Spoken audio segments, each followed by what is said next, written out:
নমস্কাৰ জেআৰজি ব্লগলৈ পুনৰবাৰ সকলোকে স্বাগতম জনাইছোঁ। আজি আমি আলোচনা কৰিবলৈ লৈছোঁ SSCৰ নতুন নটিফিকেশ্যন সম্পৰ্কে। ষ্টাফ সিলেকশ্যন কমিশনে ইতিমধ্যে 24,369টা পদৰ বাবে পৰীক্ষা অনুষ্ঠিত কৰিব। এই 24,369টা পদ কি বিভাগত খালী হৈছে আৰু কোনে কোনে আবেদন কৰিব পাৰিব, আবেদনৰ শেষ তাৰিখ কি সেই সম্পৰ্কে আজি ভিডিঅ'টোত আমি আলোচনা কৰিম। এতিয়া প্ৰথমতে আমি চাই লওঁ SSCয়ে ঘোষণা কৰা এই নটিছখনত বিশেষকৈ constable GD in central armed police force মানে CAPF, SSF, riflemen GD, Assam rifles and sepoy in narcotics control bureau examination হ'ব। এইখিনি ডিপাৰ্টমেণ্টৰ বাবে এক্সাম হ'ব।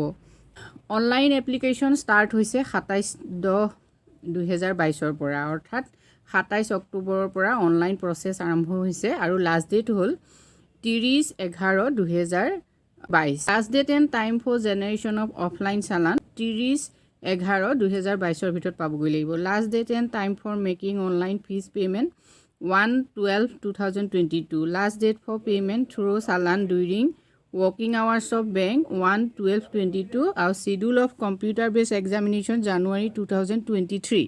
অৰ্থাৎ পৰীক্ষা অনুষ্ঠিত হ'ব CBE ছিষ্টেমত, অৰ্থাৎ কম্পিউটাৰ বেছড এক্সামিনেশ্যন হ'ব আৰু এক্সাম হ'ব 2023 চনৰ জানুৱাৰী মাহত।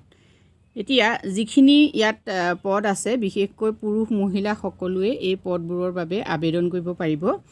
আৰু ষ্টাফ সিলেকশ্যন কমিশনৰ এই পদসমূহ পুনৰ এবাৰ চাই লওক। Competitive examination for recruitment to the post of constable general duty in border security force মানে BSFৰ জেনেৰেল ডিউটি GD, তাৰমানে GDৰ পোষ্ট ওলাইছে। তাৰপিছত চেণ্ট্ৰেল ইণ্ডাষ্ট্ৰিয়েল ছিকিউৰিটি ফ'ৰ্চ মানে CISFৰ বাবে, চেণ্ট্ৰেল ৰিজাৰ্ভ পুলিচ ফ'ৰ্চ CRPFৰ বাবে। নেক্সট আহিলে Indo Tibetan border police. Next আহিলে Sashastra Seema Bal SSB, secretariat security force SSF, riflemen general duty in Assam rifles air and sepoy in NCB মানে narcotics control bureau as per the recruitment schemes. Selection প্ৰচেছটো হ'ব computer based examination হ'ব প্ৰথমতে online, তাৰপিছত physical efficiency test থাকিব মানে PET হ'ব। Next আহিলে ফিজিকেল ষ্টেণ্ডাৰ্ড টেষ্ট মানে PST আৰু নেক্সট হ'ব medical examination and document verification. Pay level 1 18,000 to 56,900 for the post of CPO in NCB and pay level 3 হ'ল 21,700 to 69,100 for all others post। অৰ্থাৎ NCB যিকেইটা post ওলাইছে মানে নাৰ্কটিক্সৰ যিকেইটা পোষ্ট সেইকেইটা পোষ্টৰ বাবে পে লেভেল 1 হ'ব আৰু ইয়াত দিয়া থাকে ইয়াৰ পে লেভেল 1ত 18,000 to 56,900 আৰু পে লেভেল 3 হ'ব অন্যান্য পোষ্টবিলাকৰ বাবে। সম্পূৰ্ণ ভেকেঞ্চিখিনি চাই লওক। BSFত সম্পূৰ্ণ পদ কিমান খালী আছে, যিহেতু আমি সম্পূৰ্ণ তথ্যখিনি এই যিখন নটিফিকেশ্যন মই ডেছক্ৰিপশ্যন বক্সত দি দিম লিংকটো, আপোনালোকে তাৰ পৰা সম্পূৰ্ণ তথ্যখিনি চাই ল'ব। আমি সকলো যদি ইয়াত আলোচনা কৰোঁ ভিডিঅ'টো যথেষ্ট দীঘল হ'ব যিহেতু, গতিকে BSFৰ SCৰ পোষ্ট আছে 1,405, ST 907 এনেকৈ আছে এইখিনি পোষ্ট। গ্ৰেণ্ড টোটেলটো দিয়া হৈছে 10,497টা মানে হায়েষ্ট পোষ্ট BSFতে খালী আছে। তাৰপিছত CISFত আছে 100। নেক্সট আহিলে CRPFত খালী আছে 8,911। নেক্সট আহিলে SSBত খালী আছে 1,284।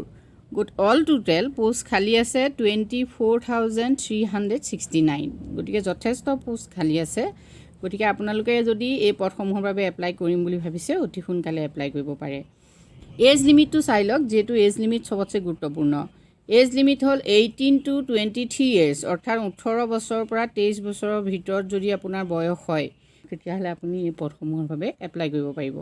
কেটেগৰী ৱাইজ যিহেতু এজ ৰিলেক্সেশ্যন থাকিব, কেটেগৰী SC ST বাবে থাকিব 5 বছৰ, OBC বাবে 3 বছৰ, এক্স ছাৰ্ভিচমেনৰ বাবে 3 বছৰ, children and dependent of victims killed in the 1984 riots or communal riots of 2002 in Gujarat unreserved 5 years থাকিব সেইসকলৰ বাবে। ঠিক আছে আৰু আছে ইয়াত 8 years আছে চাওক এখিনিও আপোনালোকে পঢ়ি চাব এখিনি ভিতৰত যদি কোনবা পৰে তেতিয়াহলে 10 yearsলৈকে আপোনালোকে ইয়াত এজ ৰিলেক্সেশ্যন পাব পাৰে এক্স সাৰ্ভিসমেনৰ বাবেও কিছুমান ইয়াত নটিফিকেশনখনত কোৱা আছে যে আবেদন কৰাৰ আগতে আপোনালোকে সম্পূৰ্ণ নটিফিকেশনখন পঢ়ি ল'ব এডুকেশ্যন কোৱালিফিকেশ্যন আপোনালোকে চাই লওক education qualification as on 1/1/2023 the candidates must have passed matriculation or 10th class examination অৰ্থাৎ আপুনি যদি দশম শ্ৰেণী উত্তীৰ্ণ হৈছে তেতিয়া এই পদসমূহৰ বাবে আবেদন কৰিব পাৰে এতিয়া চাওক ইয়াত ইনসেন্টিভ পাব আপোনালোকে যদি আপোনালোকৰ এনসিসি আছে অৰ্থাৎ এনসিসি যদি আছে তেতিয়াহলে আপোনালোকে বোনাস মাৰ্কস পাব সেই বোনাস মাৰ্কটো কেনেকৈ পাব চাওক এনসিসি সি সাৰ্টিফিকেট থাকিলে 5% of the maximum marks of the examination 5% maximum মাৰ্কসৰ ওপৰত আপোনালোকে 5% পাব নেক্সট এনসিসি বি সাৰ্টিফিকেট থাকিলে 3% আৰু এনসিসি এ সাৰ্টিফিকেট থাকিলে 2% গতিকে আপোনালোকৰ যদি এনসিসি আছে তেতিয়াহলে এই পদবোৰৰ বাবে আবেদন কৰিলে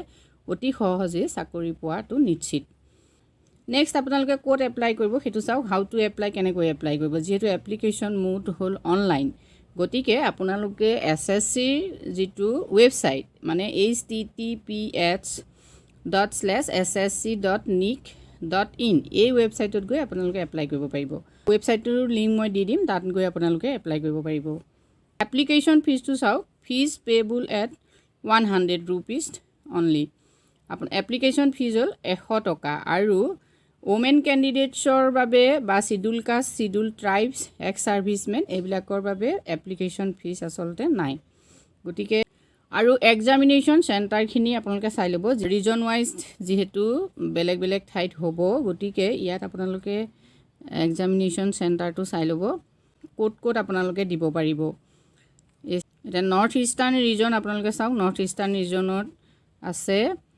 অৰুণাচল প্ৰদেশ আসাম মণিপুৰ মেঘালয় মিজোৰাম নাগালেণ্ড এণ্ড ত্ৰিপুৰা এইকেইটা যেহেতু এই নৰ্থ ইষ্টাৰ্ণত এইকেইটা পৰিব গতিকে ইয়াত আপোনালোকে ইটানগৰ ডিব্ৰুগড় গুৱাহাটী যোৰহাট শিলচৰ এইকেইটাত আপোনালোকে এপ্লাই কৰিব পাৰিব মানে আপোনালোকে যেহেতু এপ্লাই কৰোঁতে চেণ্টাৰৰ নাম দিব লাগিব গতিকে ইয়াত কোড নাম্বাৰ সহ আছে এইখিনি কোড নাম্বাৰ সহ আছে আপোনালোকে ভালকৈ চাই লওক এইখিনি গতিকে এইকেইটা আপোনালোকে দিব পাৰিব কম্পিউটাৰ বেসড এক্সামিনেশ্যন যেহেতু হ'ব কি আহিব পৰীক্ষাত হেতু আপোনালোকে চাই লওক যেহেতু সাবজেক্ট থাকিব general intelligence number of question থাকিব 20 ম্যাক্সিমাম মাৰ্কস থাকিব 40 আৰু জেনাৰেল নলেজ এণ্ড জেনাৰেল এৱাৰনেছত 20 এলিমেণ্টাৰী মেথমেটিক্সত 20 ইংলিছ হিন্দীত 20 আৰু মাৰ্কস থাকিব 40 40 40 সকলোতে 60 মিনিটছৰ বাবে মানে পৰীক্ষাটো 1 ঘণ্টাৰ বাবে হ'ব অল টোটেল আপোনালোকৰ মাৰ্কস কুৱেশ্যন থাকিব 80 কুৱেশ্যন থাকিব আৰু প্ৰতিটো কুৱেশ্যনতে 2 মাৰ্কস কৈ থাকিব গতিকে 160